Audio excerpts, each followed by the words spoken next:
And a second helping of Deuteronomy tonight, 12 through 15. These are the decrees and laws you must be careful to follow in the land that the Lord, the God of your ancestors, has given you to possess, as long as you live in the land.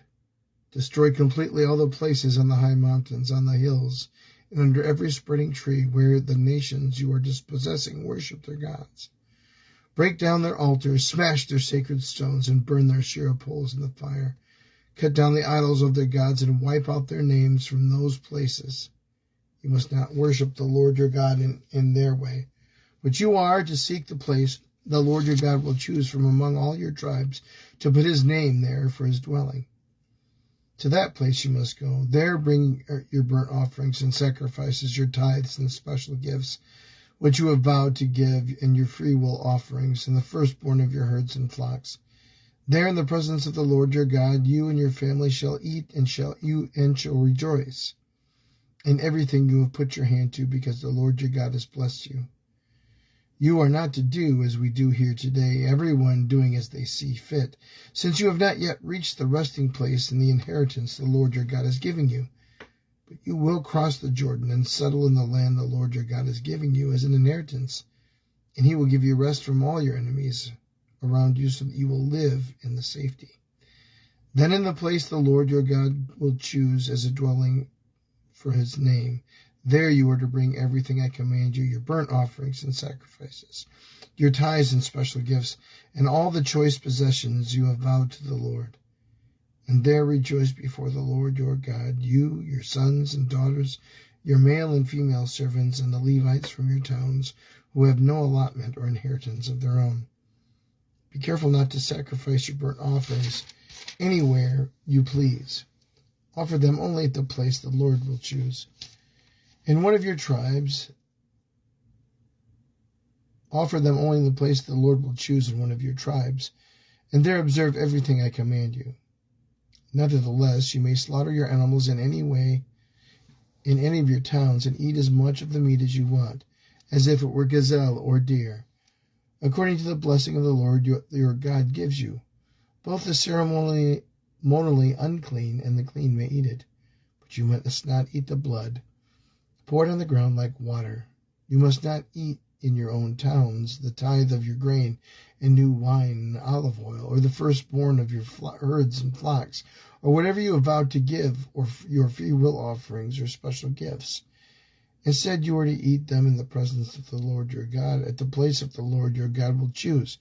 You, your sons and daughters, your male and female servants, and the Levites from your towns. You are to rejoice before the Lord your God in everything you put your hand to. Be careful not to neglect the Levites as long as you live in your land.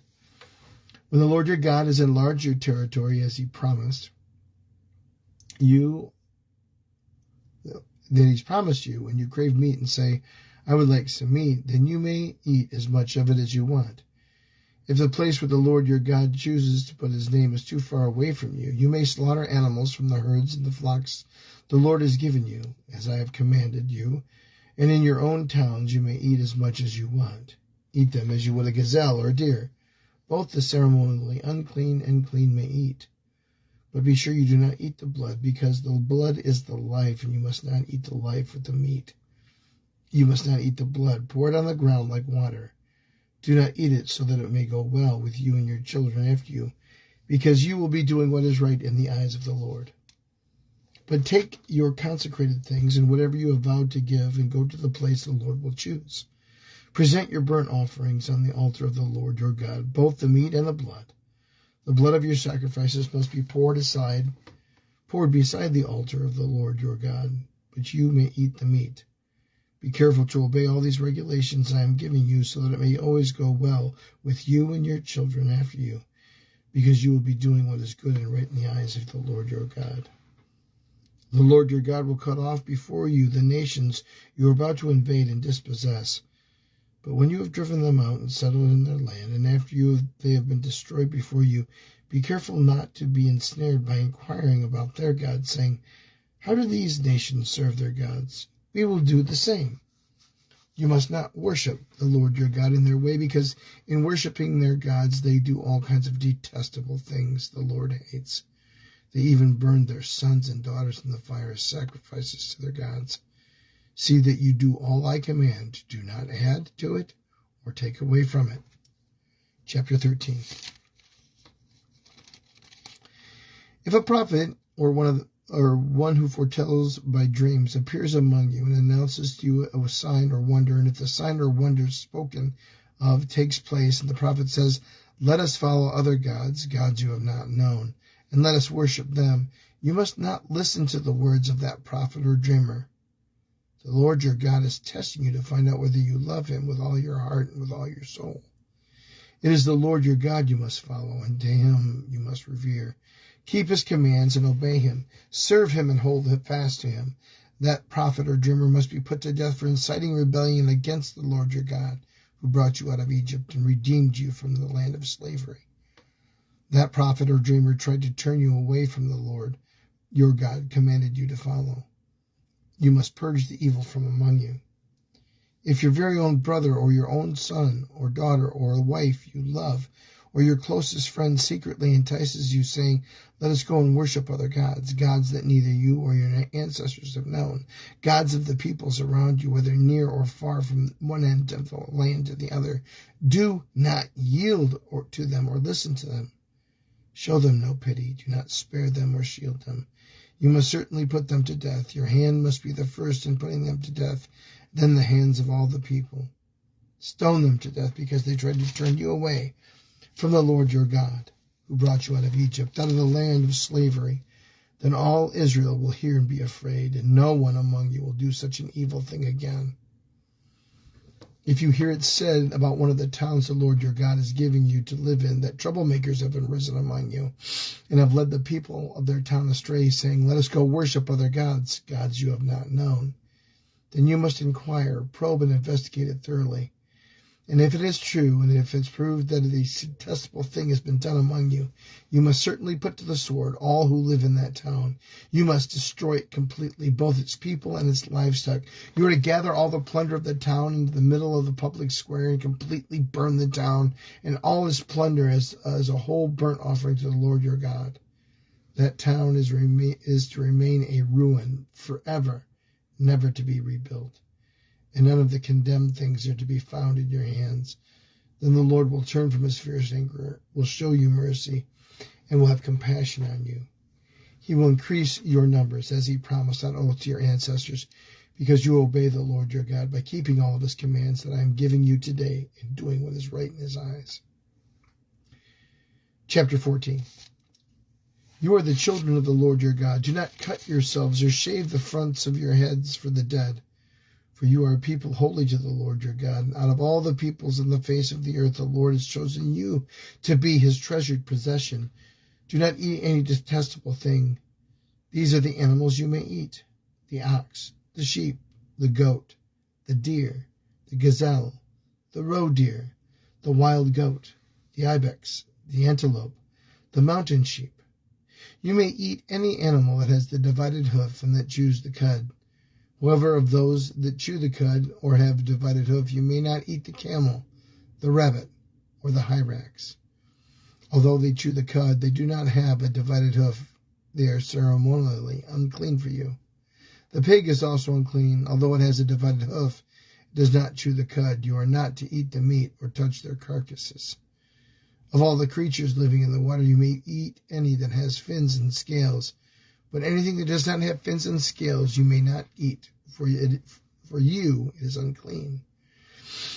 You may eat any clean bird, but these you may not eat: the eagle, the vulture, the black vulture, the red kite, the black kite, any kind of falcon, any kind of raven, the horned owl, the screech owl, the gull, any kind of hawk, the little owl, the great owl, the white owl, the desert owl, the osprey, the cormorant, the stork, any kind of heron, the hope, and the bat. All flying insects are unclean to you. Do not eat them. But any winged creature that is clean you may eat. Do not eat anything you find already dead. You may give it to the foreigner residing in any of your towns, and they may eat it, or you may sell it to any other foreigner. But you are a people holy to the Lord your God. Do not cook a young goat in its mother's milk. Be sure to set aside 1/10 of all that your fields produce each year. Eat the tithe of your grain, new wine, and with olive oil, and the firstborn of your herds and flocks in the presence of the Lord your God, the place he will choose as a dwelling for his name, so that you may learn to revere the Lord your God always. But if that place is too distant, you have been blessed by the Lord your God, and cannot carry your tithe because the place where the Lord will choose to put his name is so far away, then exchange your tithe for silver and take the silver with you and go to the place the Lord your God will choose. Use the silver to buy whatever you like, cattle, sheep, wine, or other fermented drink, or anything you wish. Then you and your household shall eat in the presence of the Lord your God and rejoice. And do not neglect the Levites living in your towns, for they have no allotment or inheritance of their own. At the end of every 3 years, bring all the tithes of that year's produce and store it in your towns, so that the Levites who have no allotment or inheritance of their own, and the foreigners, the fatherless, and the widows who live in your towns may come and eat and be satisfied, so that the Lord your God may bless you in all the work of your hands. Chapter 15. At the end of every 7 years, you must cancel all debts. This is how it is to be done. Every creditor shall cancel any loan they have made to a fellow Israelite. They shall not require payment from anyone among their own people, because the Lord's time for canceling debts has been proclaimed. You may require payment from a foreigner, but you must cancel any debt your fellow Israelite owes you. However, there need be no poor people among you, for in the land the Lord your God is giving you to possess as your inheritance, he will richly bless you. If only you fully obey the Lord your God and be careful to follow all these commands I am giving you today. For the Lord your God will bless you as he promised, and he will lend to many nations, but borrow from none. You will rule over many nations, but none will rule over you. If anyone is poor among your fellow Israelites in any of the towns of the land the Lord your God has given you, do not be hard-hearted or tight-fisted toward them. Rather be open-handed and freely lend to them whenever they need. Be careful not to harbor this wicked thought. The 7th year of the year of canceling debts is near, so that you do not show ill will toward the needy among your fellow Israelites and give them nothing. They may then appeal to the Lord against you, and you will be found guilty of sin. Give generously to them, and they will do so without a grudging heart. Then because of this, the Lord your God will bless you in all your work and in everything you put your hand to. There will always be poor people in the land. Therefore I command you to be open-handed towards your fellow Israelites who are poor and needy in your land. If any of your people, Hebrew men or slave, Hebrew men or women, sell themselves to you and serve you 6 years, in the 7th year you must let them go free. And when you release them, do not send them away empty-handed.